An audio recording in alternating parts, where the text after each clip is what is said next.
Century tower എന്ന പേര് കൊടുക്കുന്നതിൽ തന്നെ ഒരു കാരണമുണ്ട്.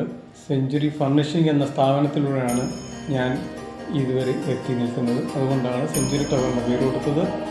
2002 ജനുവരി 1 ഞാൻ അബുദാബിയിൽ പോവുകയും അതിന് കാരണമായ എൻ്റെ അങ്കിൾ മുരളീധരൻ്റെ സഹായത്തോടെ ഞാൻ എത്തുന്നതും പിന്നെ ഇവിടെ വന്ന് നമ്മുടെ സ്വപ്നമായ കുണ്ട്രയിൽ ഒരു ലാൻഡ് പഠിക്കണമെന്നുള്ള ആഗ്രഹം കൊച്ചിയിലെ കിടികിരി തലത്തെ മുതൽ എൻ്റെ മനസ്സിലുണ്ടായിരുന്നു. അത് സാക്ഷാത്കരിച്ചു. ഇന്നേ ദിവസം ഓഗസ്റ്റ് 17 അത് പൂർത്തീകരിച്ചുള്ള ഭഗവാനോട് നന്ദി അറിയിക്കുന്നു. പ്രത്യേകിച്ച് എൻ്റെ മാതാപിതാക്കളോടും ഈ ഒരു പ്രസ്ഥാനം ഇതുവരെ എടുക്കുന്നതിൽ ഒരുപാട് വിഷമങ്ങൾ അനുഭവിച്ച എൻ്റെ ഫാദറിനോ രാജേന്ദ്രൻ അവരോടും ഞാൻ നന്ദി അറിയിക്കുന്നു. പിന്നെ എൻ്റെ സപ്പോർട്ട് എല്ലാം നിന്ന എൻ്റെ വൈഫ് അഞ്ജലി, മക്കൾ എല്ലാവരും ദൈവം അനുഗ്രഹിക്കട്ടെ.